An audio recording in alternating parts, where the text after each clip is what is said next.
ختمت البطولة الكروية السادسة لخماس الكرة الرمضانية، حيث جمعت المباراة النهائية لبطولة الشيخ الراحل صباح محسن عرمش المالكي بين فريقي شباب الأنصار وفريق الميناء حامل اللقب ل3 مرات على التوالي، حيث شهدت أجواء المباراة جمالها بحضور عدد كبير من الشخصيات الرياضية والحكومية والجماهير المؤازرة لكلا الفريقين.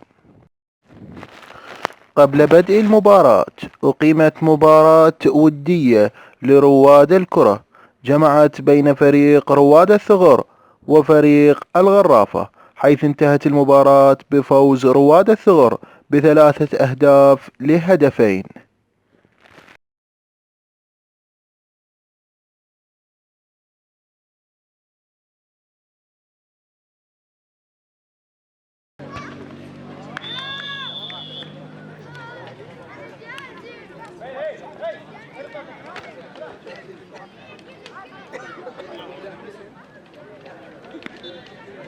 لك جائزة، حصل جائزة.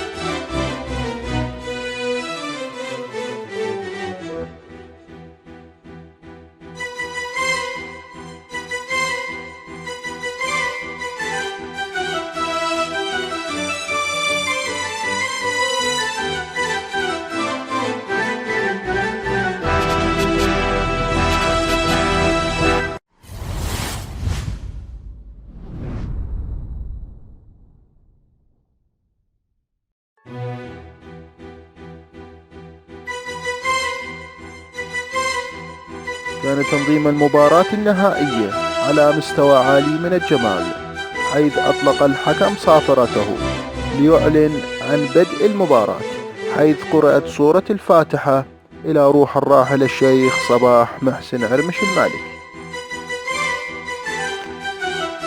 في بداية الشوط الأول كانت أجواء المباراة في غاية الندية، حيث تنافس الفريقين على إحراز هدف التقدم لكن دون جدوى. مع استمرار الهجمات المتوالية لكلا الفريقين استمر الحال حتى انتهاء الشوط الأول بالتعادل السلبي.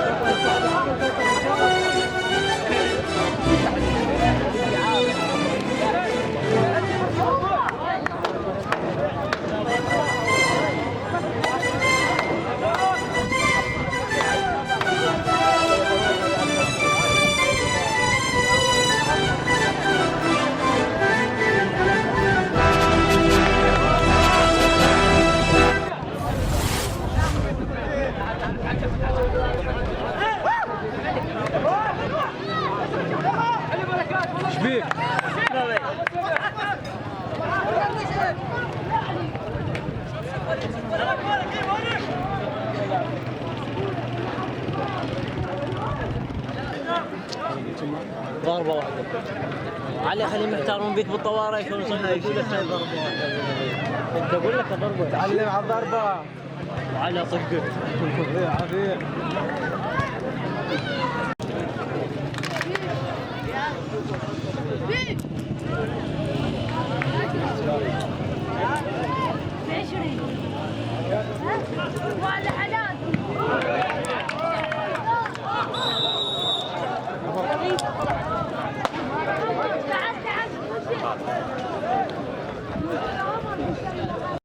عليكم السلام ورحمة الله وبركاته. ألف مبروك النجاح في هذه البطولة. شكرا جزيلا لك، الله يوفقك، الله يبارك فيك. شنو شفتوا مستوى الفرق في البطولة؟ والله مستوى الفرق في هذه البطولة مستوى عالي جدا وفرق جميلة وفرق مبدعة وفرق رائعة تضم عدة لاعبين اشترك في هذه البطولة 59 فريق من مختلف مناطق القرنة للسنة الثانية على بطولة الثغر سابقا، شهداء الثغر سابقا والحالية تحت مسمى المرحوم الزعيم الشيخ صباح محسن المالكي. شنو ساعدك في نجاح هذه البطولة؟ والله اللي ساعدني في نجاح هذه البطولة أولا هو الطموح والإصرار وشباب المنطقة اللي أوجه من خلال قناتكم قناة الثغر الإعلامية أوجه لهم كلمة شكر. ساندوني وقفوا وياي في إنجاح البطولة وشكرا جزيلا من القلب لهم. شكرا لك كابتن، كل التوفيق. حياك الله، جزيل الشكر لك. السلام عليكم كابتن. وعليكم السلام ورحمة الله. ألف مبروك نجاح هذه البطولة. شكرا جزيلا. بما أنك أحد منظمين هذه البطولة، شنو شفتوا مستوى الفرق؟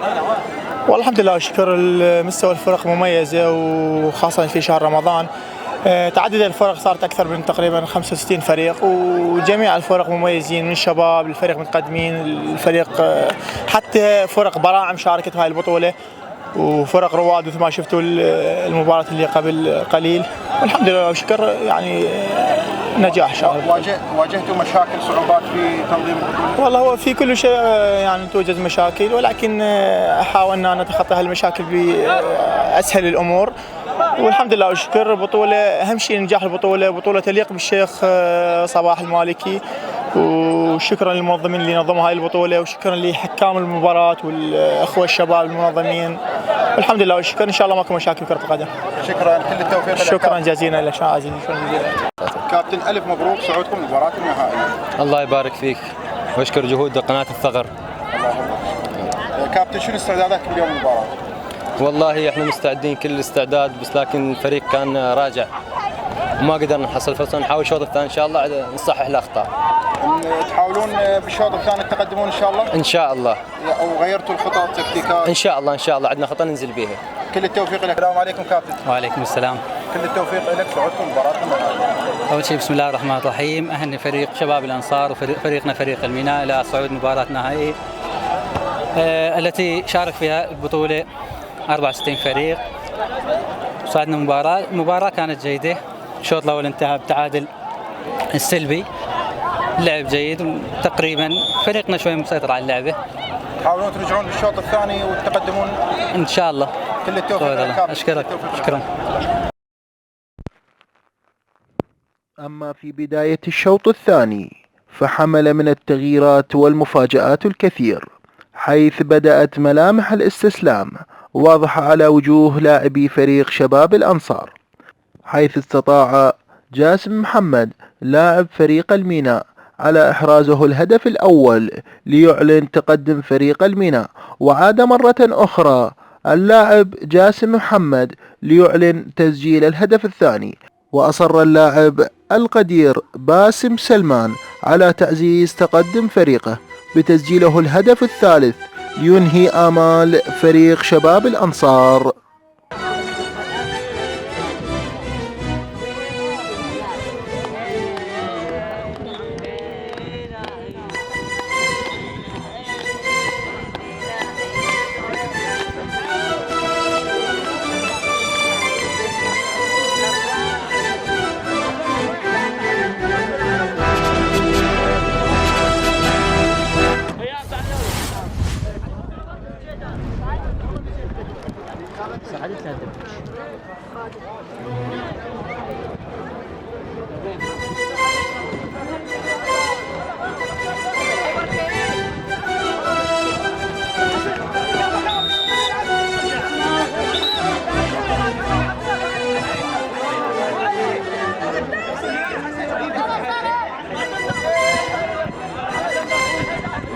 وبعد انتهاء الوقت الأصلي للمباراة أطلق حكم المباراة صافرته معلنا نهاية المباراة بفوز فريق الميناء ب3 أهداف نظيفة دون مقابل.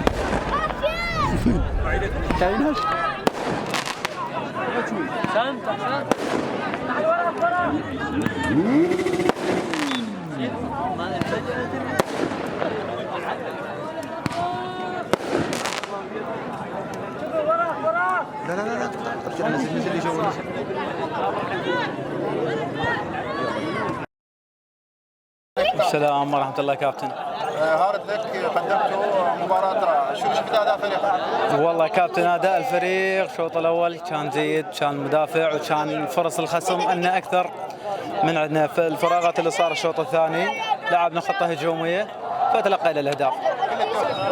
السلام عليكم كابتن. عليكم السلام كابتن، الله يخليك. الف مبروك فوزكم في هذه المباراه. الله يبارك فيك كابتن، اشكرك الله يرضيك.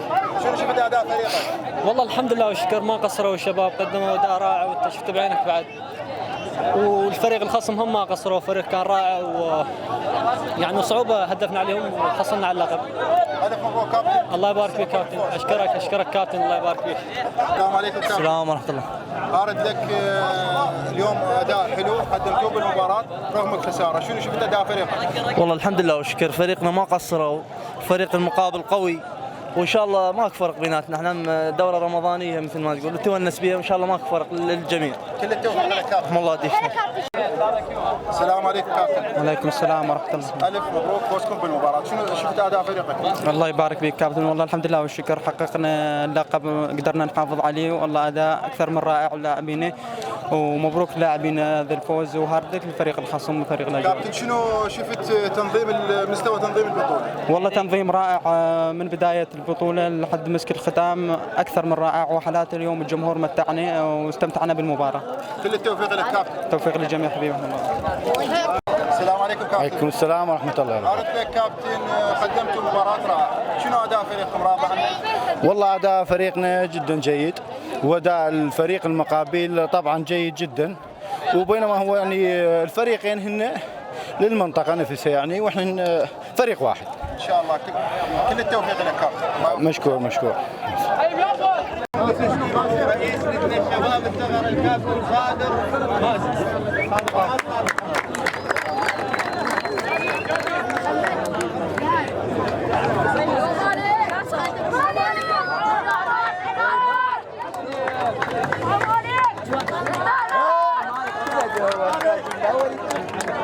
رحم الله زعيم مالك مالكي الشيخ صباح محسن العرمي، وشكرا لابناء الثغر بالنيابه عني وعن الشيخ وعن كابتن مازن وجميع الحضور. ختام البطوله، كأس البطوله سيقوم بتسليمه الشيخ ضرغام الى الفريق الفائز فريق الميناء.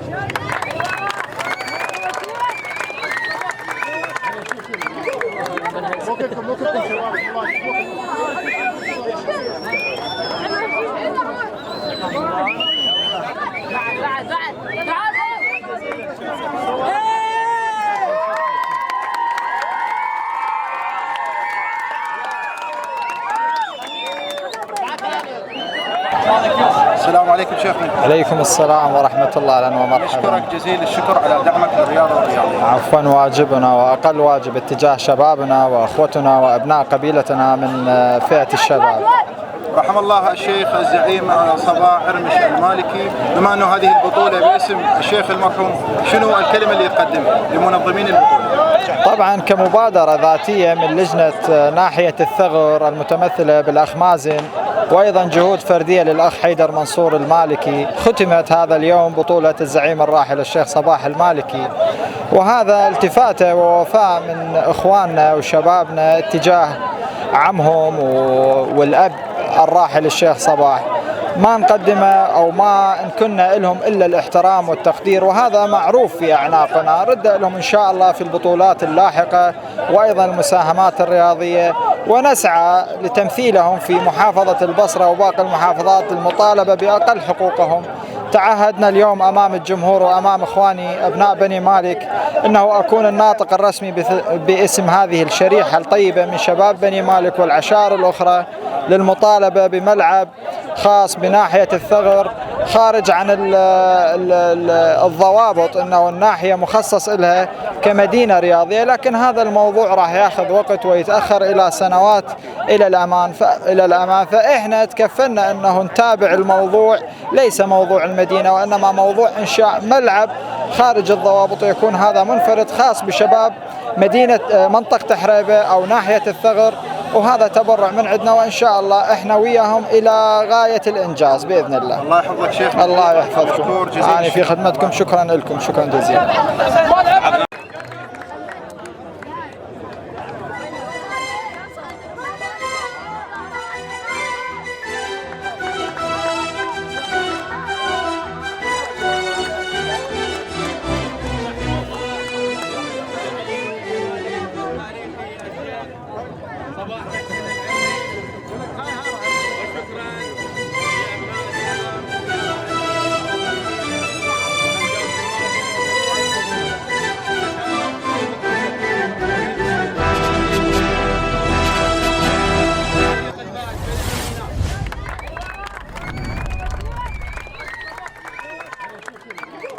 من هيثم.